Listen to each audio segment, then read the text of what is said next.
Ce programme vous est présenté par la compagnie Corsair. Corsair, voyagez en bonne compagnie.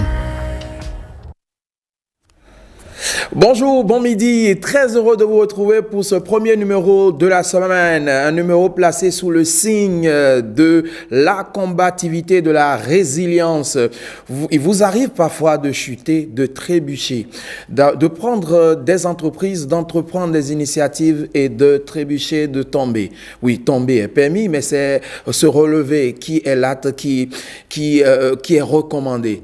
Il faut se relever. Relevez-vous parce que le meilleur reste à venir. C'est ce que nous chante ici une béninoise déception, une voix déception, une voix tonique, précise, suave, juste sur les notes. Elle s'appelle Ramona Tsambini. Ça veut dire que c'est vrai que ça fait quelques années, elle ne réside plus au Bénin, mais on se souvient encore de ces belles mélodies qu'elle nous propose. Tité, pour lancer les hostilités ce lundi midi, Ramona Tsambini.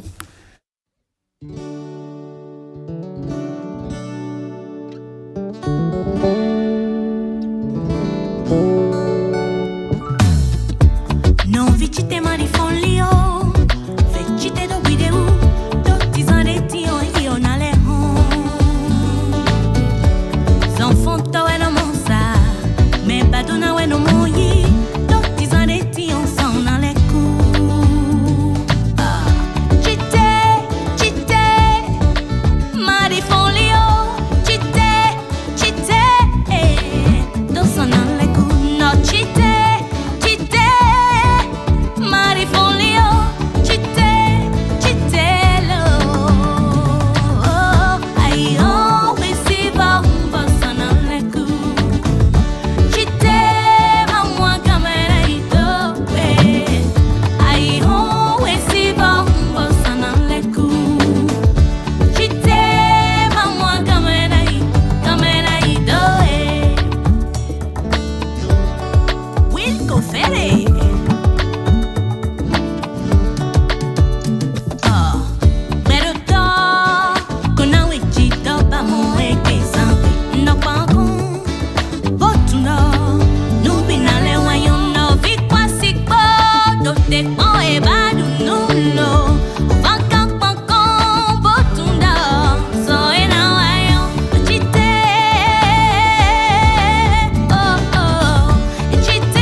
Elle s'appelle Ramona Tsambini. Le titre, c'est Tité. Allez, retenez que c'est la main qui a construit et que ça s'est écroulé. C'est la même main qui reste disponible pour reconstruire. Donc, rien n'est perdu. Relevez-vous. Tité. Allez, on va garder donc cet appel à la motivation, à la résilience pour ouvrir la première page de cette émission, le coaching numérique.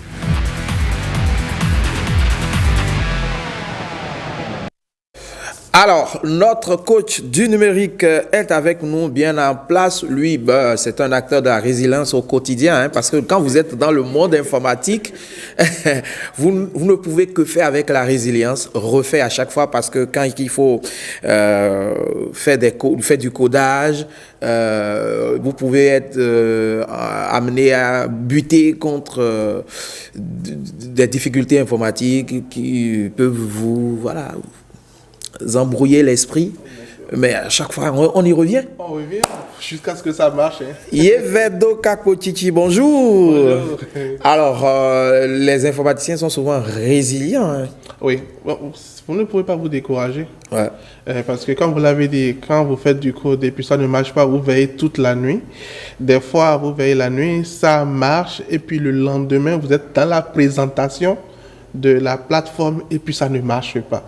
Vous êtes obligé de vous résilier, de prendre patience et puis quand vous revenez, vous travaillez encore jusqu'à ce que ça marche.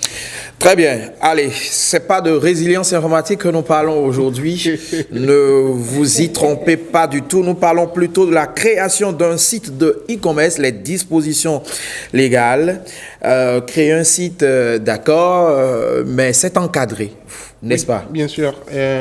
La création d'un site internet ou d'une application, c'est encadré par des lois dans notre pays et il serait très intéressant de pouvoir connaître les différentes dispositions à prendre pour ne pas vous retrouver dans des problèmes juridiques plus tard. Justement, quelles sont les obligations légales en matière de création de sites internet au Bénin? Voilà, donc déjà pour la création de sites internet tout court, parce qu'il y a plusieurs types de sites internet, on va beaucoup plus s'appesantir sur les sites de vente, les sites e-commerce pour vendre en ligne. Il y a des dispositions que vous devez prendre. La première disposition, c'est que votre site de vente en ligne va recueillir certaines données, donc des données à caractère personnel.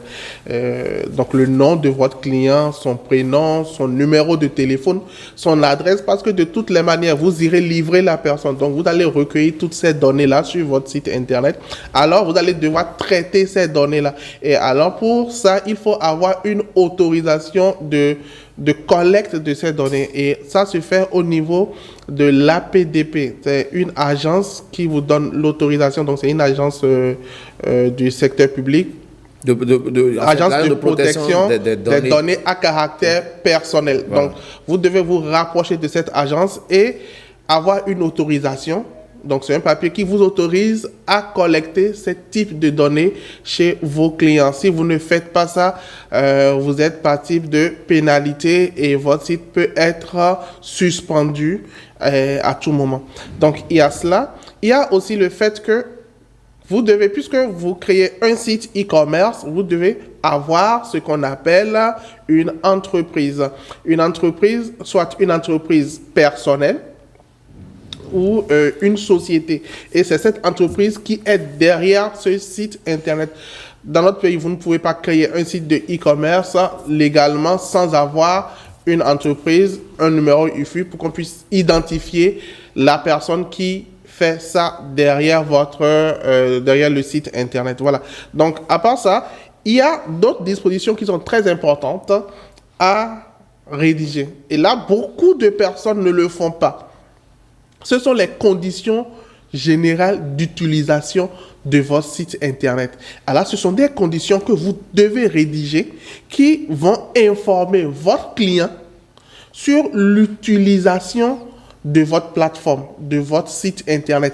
Donc, quand le client vient dessus, le client doit savoir, voilà le site internet sur lequel je suis, voici comment ça s'utilise, les commandes se font comme ci, ainsi de suite. Et c'est tout un document que vous devez rédiger et laisser ce document-là disponible sur votre site internet, bien visible pour que les visiteurs puissent consulter ça.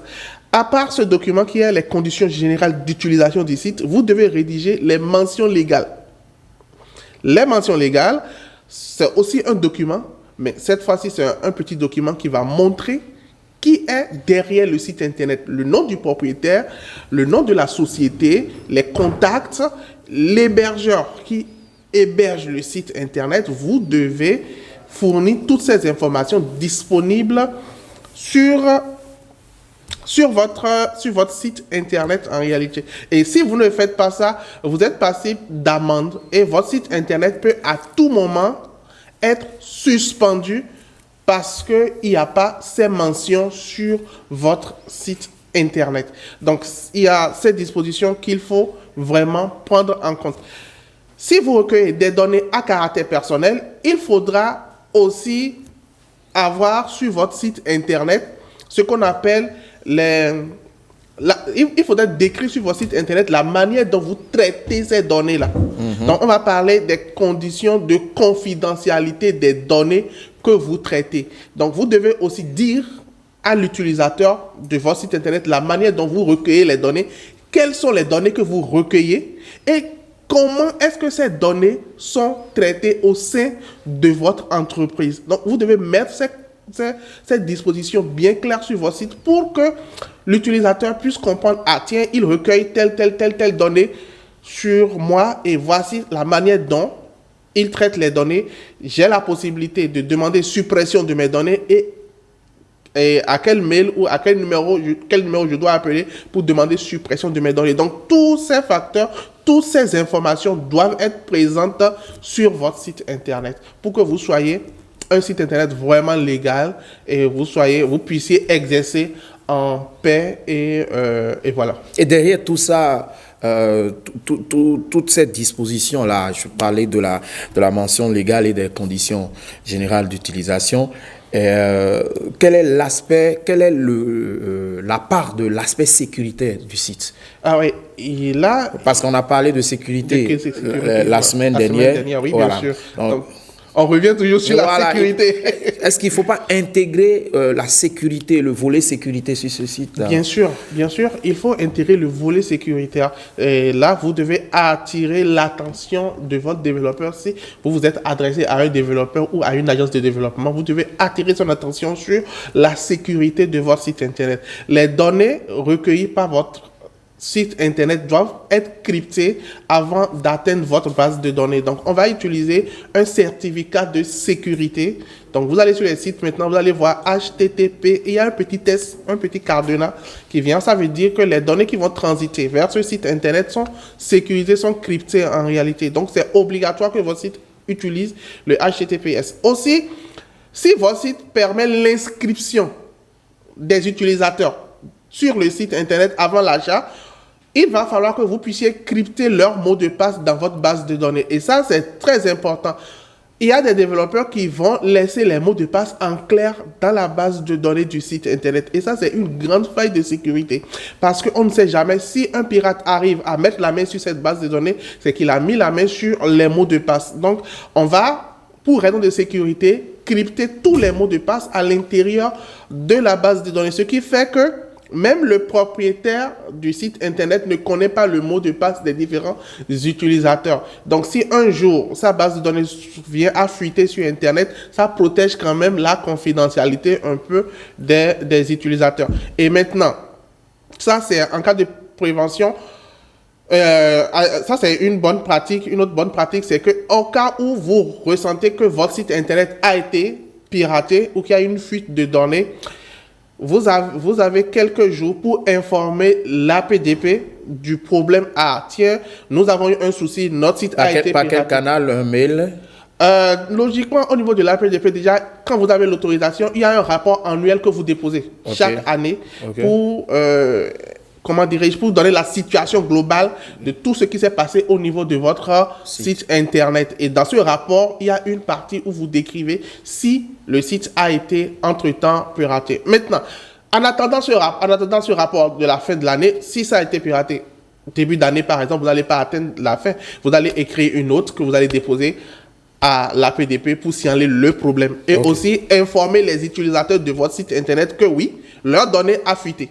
Il y a beaucoup de sites qui ne le font pas et ça, c'est grave. Donc, informer que nous avons eu un problème, nous avons été piratés, mais nos informaticiens travaillent pour que ça ne revienne pas, mais que l'utilisateur de votre site internet soit informé de ce qui s'est passé à l'instant T sur votre site internet. Yevedo Kakpochichi, merci beaucoup. On boit comme une belle tasse de thé. vous exposez chaque lundi par ici. Non, mais bravo pour ça parce que vous montrez à suffisance que vous maîtrisez votre domaine et vous exposez avec beaucoup de passion. Et puis, c'est bien clair, limpide comme de l'eau sur les roches. Hein. Merci beaucoup. Même pour des gens qui connaissent pas du tout l'informatique comme Dorego, ils boivent, ils comprennent et tout ça, voilà. Donc, merci et bravo pour ça. C'est moi qui vous remercie. Allez, maintenant, on va quitter le volet informatique pour aller sur un terrain qui pourrait mieux arranger Ange Nicaise. On va parler d'agriculture, ça c'est son dada. Ah oui, c'est vrai. Voici la rubrique Ça pousse.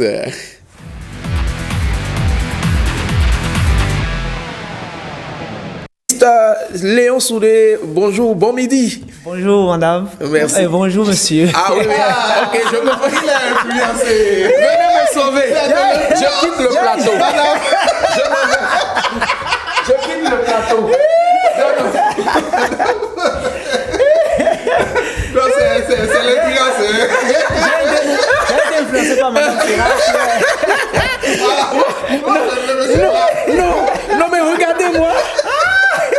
Ange Nicaise, gros plan sur ma personne. Non, mais attendez. Tu es devenu invisible. Attendez, j'enlève mes lunettes. C'est l'effet de la Non, hey, attendez. Là, je suis très sérieux. Là, je prends un air très sérieux. Regardez-moi, chers téléspectateurs. Mais que s'est-il passé? Regardez-moi. Ressemble-je à une femme? Non, il m'a kill pas. Comment moi, madame? Fidèle à Baronesi. Bonjour monsieur. Non, mais écoutez, non, c'est normal. On peut pas s'asseoir à côté d'une grande dame comme Syrah. C'est que. Bon, on va dire bonjour à Syrah quand même. Parce que c'est elle qui a créé tout ce tollé. Voilà. Bonjour madame. Ça va très bien. Bon. J'espère que tu n'as pas oublié ton test. Hein? Et c'est incroyable.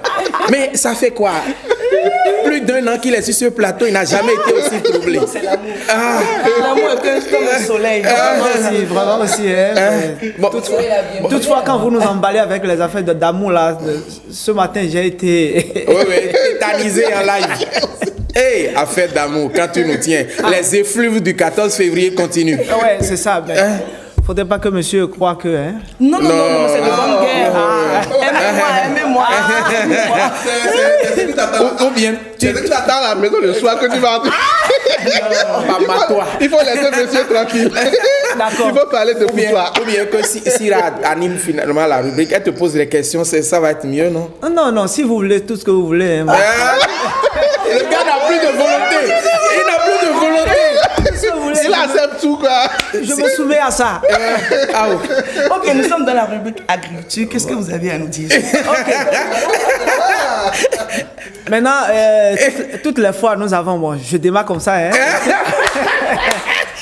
Allez-y seulement. Parce que là, franchement, c'est compliqué. Toutes les fois, nous avons l'habitude de produire des légumes, soit nous produisons du maïs, tout ce que nous voulons.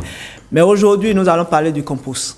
Comment obtenir son compost en 18 jours? Voilà. Ce qui nous a été enseigné depuis... D'abord, c'est quoi le compost? Le compost, c'est un biofertilisant solide que nous avons l'habitude d'utiliser pour renforcer parfois nos plants au champ. Pour être un peu plus bref comme ça. Très bien. Alors, pour obtenir le compost en 18 jours, il y a évidemment des étapes. Oui. D'abord, quels sont les matériaux qui entrent en ligne de compte pour avoir son compost? D'accord. D'abord, pour commencer, tout ce qui nous a été enseigné sur le compost et ce que nos parents ont l'habitude de faire, c'est d'obtenir son compost en 90 jours au moins. Il y a d'autres qui le font jusqu'à 7 mois, 6 mois. Au départ, on nous disait c'est dans 9 mois, 7 mois. Mais il y a des techniques que nous, on a essayé de développer à notre niveau et puis on essaie de l'obtenir en moins de 20 jours. D'accord. Pour obtenir son compost en moins de 20 jours, vous avez comme matériel d'abord, vous avez des bois, des piquets de 1,5 m de hauteur. Vous avez besoin d'une grande bâche. Vous avez besoin des cordeaux juste pour couvrir ça. Après, vous avez besoin de machettes ou bien d'un broyeur, juste pour réduire un peu les matières que vous avez. Donc ça, c'est déjà les matériaux qu'il faut utiliser. Mais évidemment qu'on a besoin aussi d'ingrédients. Oui. Voilà. Bon, comme ingrédient, nous avons besoin de la matière verte. La matière verte, autrement, les feuilles vertes que vous avez. Et très souvent, si vous voulez utiliser des feuilles vertes pour obtenir votre compost en moins de 18 jours, en moins de 20 jours, il faut avoir les matières vertes qui sont plus dégradables, dont la dégradation est rapide. Comme exemple, vous avez les feuilles de patates douces, les feuilles de agatuma, je ne sais pas comment on appelle ça en français. Il y a une feuille qu'on appelle agatuma très souvent, les glacements, ou bien. En tout cas, des feuilles qui ont une dégradation rapide quand même. Après ça, vous avez la matière sèche. La matière sèche que nous avons l'habitude d'utiliser pour vite avoir notre compost, c'est les sciures de bois. Les sciures de bois, vous les avez. Après ça, on a besoin de l'eau et on a besoin de la fiente de volaille et puis de la cendre. Et qu'est-ce qu'on fait? Alors, l'itinéraire technique. Voilà. Comment on fait ce savant mélange pour avoir un compost de qualité? La réussite de votre compost, ça dépend aussi du montage de votre compost pour vite l'obtenir. Pour le faire, d'abord, vous exposez les choses, les matières que vous avez, vous disposez les matières que vous avez d'une manière alternée. D'abord, pour le faire, comme vous l'avez à l'écran, vous disposez la matière sèche en bas d'abord, autrement dit, votre sciure que vous avez, vous le disposez à une hauteur de 20 cm. Après ça, vous envoyez aussi la matière verte que vous avez à une hauteur de 20 cm aussi. Après ça, vous mettez maintenant les fientes que vous avez d'une hauteur, ça dépend de la quantité que vous avez. Vous les mettez. Après ça, vous mettez maintenant votre cendre à la superficie, à la surface de la fiente. Et vous continuez toujours avec la première matière qui est exposée. Et vous continuez par superposer. Jusqu'à la hauteur d'un mètre 50 de hauteur. Ouais. Après avoir fait ça, maintenant, vous arrosez correctement. Okay. C'est là qu'intervient l'eau. Vous arrosez correctement et vous êtes sûr que votre compost est bien mouillé. Du début jusqu'à la fin, vous l'arrosez jusqu'à l'eau coule par terre. Ouais. Donc après ça, maintenant, vous essayez d'emballer. Okay. Vous emballez et puis vous prenez les cordes pour bien sécuriser ça, pour que la chaleur soit bien contenue dedans. Pendant 5 jours, vous laissez ça pendant 5 jours. C'est après le 5e jour que vous revenez maintenant pour commencer votre retournement. Okay. Le retournement, ça se fait de l'extérieur vers l'intérieur. Okay. Vous comprenez ce que ça veut dire? Oui. D'accord, ça se fait de l'extérieur vers l'intérieur. Ceux qui ont fait aide-maçon connaissent. D'accord, donc après 5 jours, vous faites le premier retournement, que vous laissez, vous emballez encore, que vous laissez se reposer pendant 2 jours encore, et vous revenez. Ok. Donc ça fait le 5e jour, vous retournez, le 7e jour, vous retournez, le 9e jour, vous retournez, le 11e jour, vous retournez, le 13e jour, vous retournez, le 15e jour, vous retournez, le 17e jour, vous retournez. Et déjà à partir du 18e jour, vous vérifiez si le mélange a été bien homogène et s'il n'y a pas encore des matières qui continuent pas se décomposer dedans. Quand vous sentez que ça continue de se décomposer, vous le sentez par une chaleur à l'intérieur. Donc là, comme vous l'avez à l'écran, il y a encore de la décomposition qui continue. Donc si c'est comme ça, vous laissez votre compost se refroidir correctement. Et là, vous sentez déjà la présence des macro-organismes, les vers de terre ou bien les termites qui commencent à circuler dedans. Paf. Déjà à partir de 20e jour, au plus tard, vous avez votre compost qui est prêt. Et puis, vous l'appliquez. Très bien. C'est tellement facile quand on l'écoute. Mais bon, il faut s'appliquer quand même. Voilà, il faut s'appliquer. Donc non, c'est pas si et ces ingrédients-là, facilement, on les trouve, je suppose. Oui, on les trouve. Vous allez dans les scieries, vous avez des sciures là-bas. Dans les poulaillers, vous avez les fientes. autour de nous, nous avons assez d'herbes. Les arbres que nous avons, il y a assez de feuilles. En tout cas, le milieu naturel fournit tous ces ingrédients. Il faut préciser que c'est un biofertilisant en réalité, où vous n'avez pas besoin de dépenser assez avant de les avoir. Très bien. Et facilement, vous les utilisez, et puis tout ce que vous produisez avec, vous avez encore de la production de qualité. Production de qualité. Merci Léon Soulé. Je rappelle que vous êtes formateur agricole et producteur. Oui. On ira prochainement au champ. Hein. On va faire voir aux téléspectateurs tout ce que vous faites de l'autre côté. Vous avez retrouvé vos esprits maintenant? Oui, ça va. Ça va. Où je déplace Syrah? Non. Je suis à l'aise à ce côté. Bien au contraire, ça me fait beaucoup de plaisir aussi. Bon, c'est son jour. Hein? Non, c'est son jour. Non, oui, effectivement, c'est mon jour. Effectivement, c'est mon jour. Il y a ma fille qui fête son anniversaire aujourd'hui. Ah, bon anniversaire. Mais on va lui dédier alors la chanson qui arrive. C'est l'un de vos préférés. Voilà. Sinon, carrément votre préféré. Son nom de famille, c'est Sagboran. Son prénom, c'est Danialou. Je sais que vous le kiffez. Lui, alors, oui, mais je sais. C'est mon repère quand même. Voilà, je sais. Alors, on va regarder un bout de son tout nouveau clip. C'est sorti vendredi dernier seulement. Allons danser. Alors, c'est un chef-d'œuvre. Je pense que je vais écrire une chronique sur cette production parce que ce monsieur est carrément une légende, une icône. Passer un message dans une ambiance salsa, un message de conscientisation à la jeunesse, à la scolarisation, en maintenant cette ambiance-là. Il faut être Sagboran Danialou pour le faire. Allons danser. Je vous invite à danser avec lui.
Allons danser.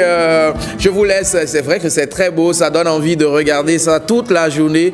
Mais allons plutôt danser avec lui sur son clip sur YouTube. Ça va booster les vues. Sagboran le mérite bien. Voilà. C'est de la musique de qualité et c'est une thématique que Syrah a l'habitude d'aborder dans ses formations. Jeune fille, jeune garçon, occupe-toi de ton avenir quand tu es à l'école. Voilà, c'est en fait c'est une autre version de aller à l'école, oui, carrément. Voilà. Il est toujours dans sa... ton avenir. Absolument. Et puis je vais faire un coup de chapeau aux jeunes acteurs. Ils ont très bien joué. Ils ont très bien joué également. Allez, chapeau donc à Sagboran Danialou qui qui nous permet donc d'aller... oui, Dorego, c'est bon, oui. Maintenant, on a fini de danser. On va faire le débat. D'accord? Merci beaucoup. Il kiffe trop quand c'est bon. On peut pas... Quand tu as un réalisateur qui surkiffe, qui est passionné, ouais. En même temps, il te fait une très belle émission. En même temps, il est surpassionné parfois. Quoi. Maintenant, c'est le débat. Allons au débat.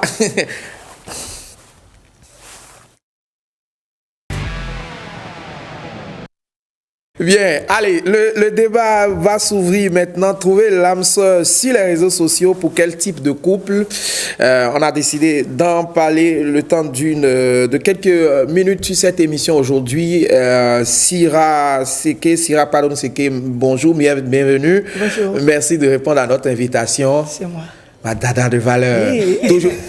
Quand est-ce que tu vas vieillir? Arrête ça, regarde ça, où Daniel, notre côté. Non, faut pas dire ça. Oh. Fille-nous. Quand est-ce que tu veux vieillir? Avec l'amour, on rayonne toujours. C'est ce que j'ai finalement compris.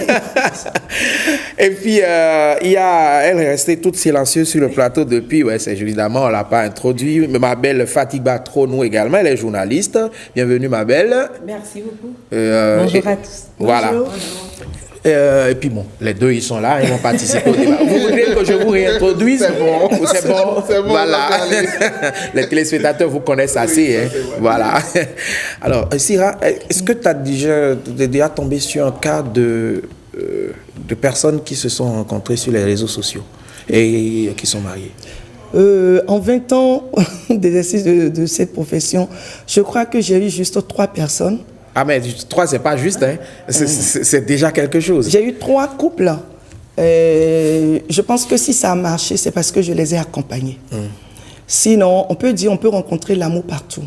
C'est pas écrit quelque part que, bon, c'est à la maison, c'est dans les rues, on va rencontrer l'amour. On peut, à partir du moment où le monde est devenu un village planétaire, on peut rencontrer son âme sœur partout. Mais attention, quand on met l'accent sur les réseaux sociaux, je veux parler de LinkedIn, de WhatsApp, de TikTok et puis les sites de rencontres, il faut faire très attention parce que déjà que je te rencontre comme ça dans le monde physique et que je ne suis pas assez convaincu de qui tu es, de ce que la relation sera demain, imaginez maintenant que ce soit de façon virtuelle ou derrière les écrans, on a un courage, on a une audace de dévoiler qui on est protégé, mais on n'est jamais sûr de qui est derrière l'autre téléphone, mais on fantasme. C'est ça en fait qui nous emporte et puis on te fait tellement de très belles promesses et nous manquons de vigilance. Très bien, on va revenir sur les affres de cette pratique-là. Je vais demander à la régie de m'envoyer cette capture d'écran-là. J'ai posé la question hier sur les réseaux sociaux. Il y a une réponse qui m'a intéressé. Alors j'ai dit, tu as trouvé l'âme sœur sur Facebook ou autre réseau et aujourd'hui vous êtes mariés. Votre témoignage m'intéresse. J'ai eu beaucoup de commentaires. Alors, lui dit, le Seigneur est fidèle et grand. C'est mon cas. Nos discussions ont commencé via Facebook. La surprise, on était dans le quartier voisin. Elle était dans le quartier voisin. Donc, en fait, ils se croisent tous les jours. Mais ils ne savent pas. Et est-ce que, Léon Soudé, est-ce que ces réseaux sociaux-là peuvent être un facilitateur de contact?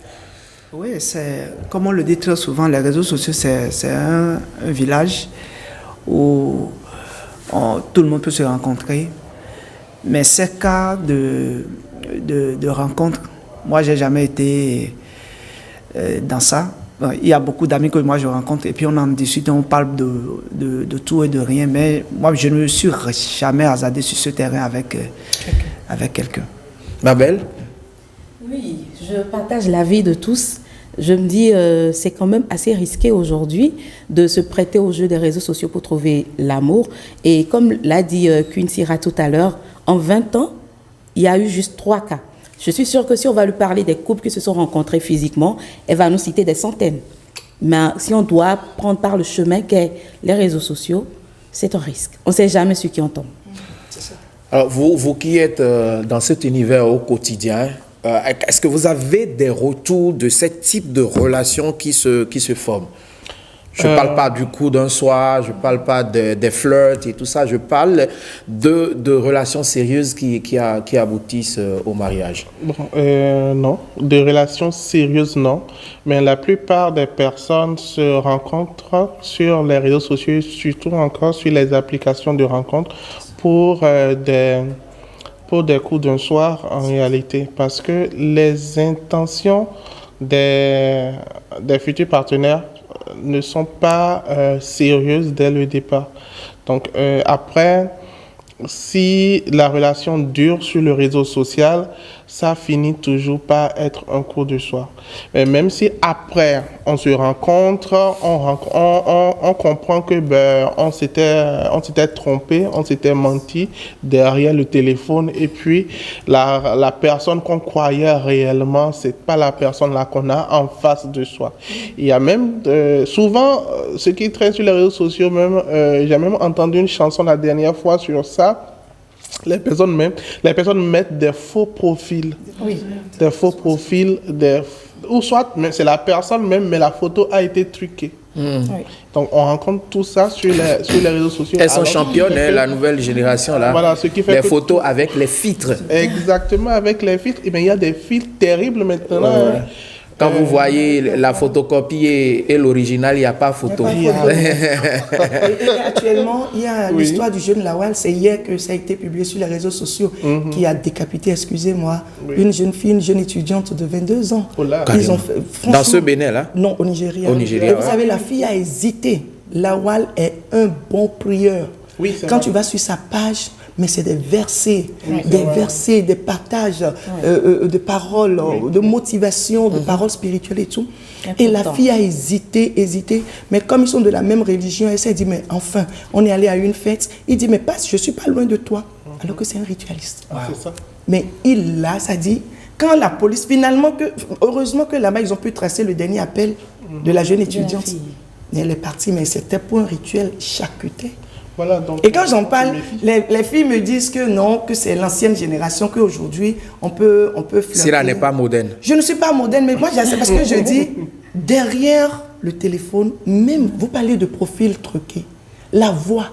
Voilà. On truque tout. La voix aujourd'hui avec l'intelligence artificielle. Donc je dis, si tu es jeune fille aujourd'hui, un jeune garçon, vous pouvez communiquer parce que c'est facile de rencontrer du monde sur le réseau social. Et c'est tellement beau quand on discute et tu vois que parfois vous avez les mêmes attentes, la même vision. S'il y a lieu de se rencontrer, il faut beaucoup de sécurité, un peu comme ce que vous avez dit pour les sites. C'est ça. Voilà, un site internet et tout. Il faut beaucoup de sécurité dans un lieu public, aller avec un ami, observer et parfois reliser tout le fil de discussion. Il y a toujours un piège dedans. C'est ça. Il y a toujours un piège dedans. Et quand il commence par vous demander des nudes, il faut savoir que cette personne est mal intentionnée. Ça, c'est un autre problème. Hein. C'est un autre problème.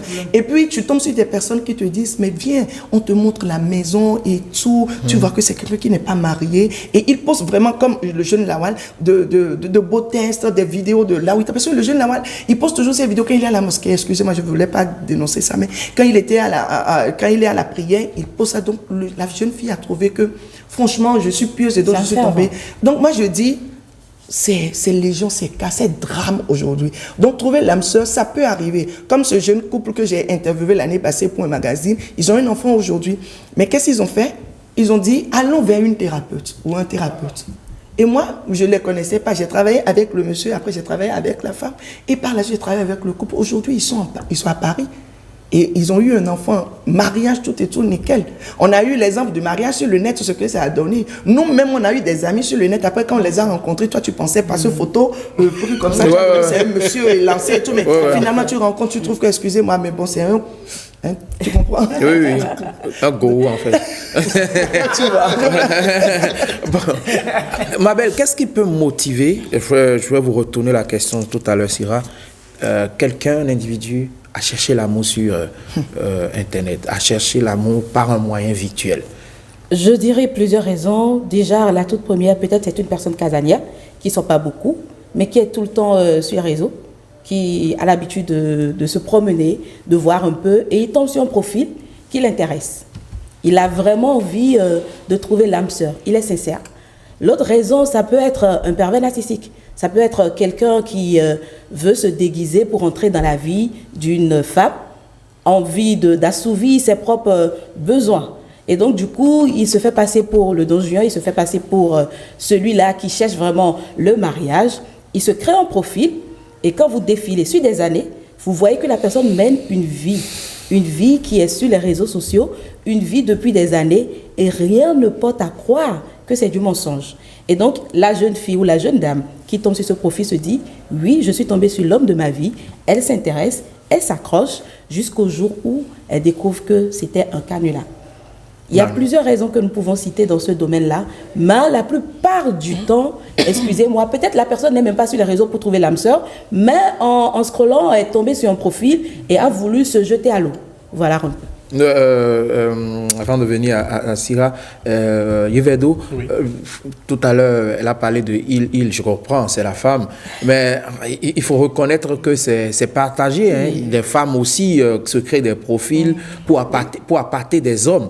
Mais non, au-delà de appâter, il y a quand même des gens qui vont vraiment sur ces sites de rencontres parce qu'ils sont à la recherche, ils sont sérieux. Je dis, mais vous avez des femmes qui peuvent répondre à votre profil, vous avez des hommes qui peuvent répondre à votre profil.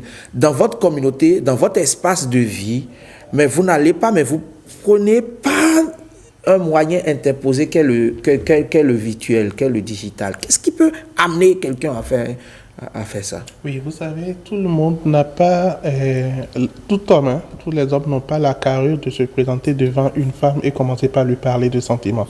Donc, c'est beaucoup plus facile de se cacher derrière un téléphone ou derrière un ordinateur pour parler à quelqu'un de ses sentiments ou pour entamer une relation en ligne. Et si vous tombez sur certaines applications, certains sites internet qui sont dédiés à ça, le site même vous encourage et vous propose des thèmes, des astuces et tout ça que vous appliquez en réalité. Donc, c'est le fait qu'on trouve que c'est beaucoup plus facile de le faire. Et puis, il y a chaque application avec ce qu'il est. Si je prends un petit exemple, si je compare Facebook et LinkedIn, ce sont des réseaux sociaux, mais vous voyez que c'est différentes thématiques, c'est différentes visions. Donc, c'est comme ça. Il y a des applications de rencontres où je sais que si je vais sur cette application de rencontre, je m'inscris dessus, toutes les autres personnes qui sont inscrites sur cette application-là, on a la même vision. Je ne sais pas si vous voyez. Donc, c'est beaucoup plus facile de matcher sur ces applications-là. Donc, les gens vont aller dessus pour ne plus trop parler. On sait déjà ce qu'on veut sur ces genres d'applications. Très bien. Sira, sur la même question, est-ce que ce n'est pas un manque de confiance en soi que d'opter pour cette façon de faire? Au-delà de la malhonnêteté, de la non-sincérité de certaines personnes qui passent par les réseaux sociaux pour avoir un homme ou pour avoir une femme, est-ce que c'est pas un manque de sincérité, de confiance du moins? Comme elle a dit, il y a plusieurs raisons. Excusez-moi, il y a tellement de raisons. Et moi, je me dis, la grande raison, c'est la timidité. Ils l'ont souligné, c'est la timidité. On se dit, avec le téléphone, écris je t'aime ou tu me plais, c'est plus facile pour moi. Alors que quand tu es sur les réseaux sociaux, l'amour a une autre définition. C'est juste de l'attirance. C'est pas encore de l'amour. Parce que même si je te vois, Elliot, et qu'on est tout le temps ensemble, que je te dise que je t'aime, c'est faux, c'est du mensonge. Tu m'attires. Il y a quelque chose en toi qui me plaît. C'est chemin faisant qu'on construit l'amour. Il faut pouvoir se fréquenter, se frotter, voir les... Tout ce qu'il y a autour, c'est tellement compliqué. Et aujourd'hui, le dehors est risqué. Des profils derrière lesquels se cachent des hommes, mais ils mettent des noms de femmes. Et des photos de femmes. Et des photos de femmes, et vice-versa. Et donc, moi, je vais dire, si vous en êtes arrivé là, il faut avoir quelqu'un pour vous coacher. Parce que moi, j'ai dérouté un aventurier comme ça, où j'ai dit à la fille, à une jeune fille étudiante de chez nous, mais elle était tellement amoureuse, elle était déjà dedans, quoi, complètement. Mais quand vous lisez les messages que le monsieur lui envoyait, mais vous, même si vous n'avez jamais été amoureux, vous allez dire, mais attends, mais l'amour existe, le paradis existe. Mais quand tu lis, et puis la fille me dit, tata, tu sais, c'est l'amour de ma vie, c'est tout ce que je recherche en un homme. Et vous savez, pour le premier rendez-vous, il lui a montré la maison et tout. Nous, on a enquêté. C'était une maison qui a fait José. Vous imaginez que c'était un appartement meublé, c'était pas pour lui. Oui. C'est ça. Et c'était pas pour lui. Et donc, finalement, quand on est entré en contact avec lui, on a discuté et tout. C'est-à-dire, il a disparu sans crier, gars. J'ai dit, tu vois comment Dieu t'a sauvé. Je ne dirais pas qu'on va gagner à tous les coups, mais ces genres d'émissions, c'est pour réveiller l'attention de nos jeunes sœurs, de nos jeunes frères, pour leur dire, derrière l'écran, franchement, il y a du danger. Il y a du danger, vous faites très attention. Léon, qu'est-ce que vous pourriez dire comme mot de conclusion sur la question? Comme mot de conclusion, Madame Sira vient de le dire, faut faire beaucoup attention. Faut faire beaucoup attention. Si le mariage est un grand tournant dans la vie d'un homme ou bien d'une femme, faites attention de ne pas le prendre mal. Parce il faut bien démarrer. Il faut bien démarrer. Quand vous démarrez mal, c'est fini pour votre vie. Et ça, pour recoller ça après, c'est tellement compliqué. D'accord. Surtout fait, ma belle Fadi Patro, nous, il y a un aspect, il y a toujours la facette positive et la facette négative. En matière de pourcentage, comment faites-vous la répartition sur le positif et le négatif, sur l'amour? Non, mais c'est évident, il y a plus de négatifs. Quand on utilise le biais des réseaux sociaux pour trouver l'âme sœur, il y a plus de négatifs. On risque d'être déçu quand on est face à cette personne. Et vous savez qu'on est derrière l'écran, il y a beaucoup d'illusions. Il nous est facile entre griffes de mentir quand on est derrière l'écran que quand on est face à la personne, en fait.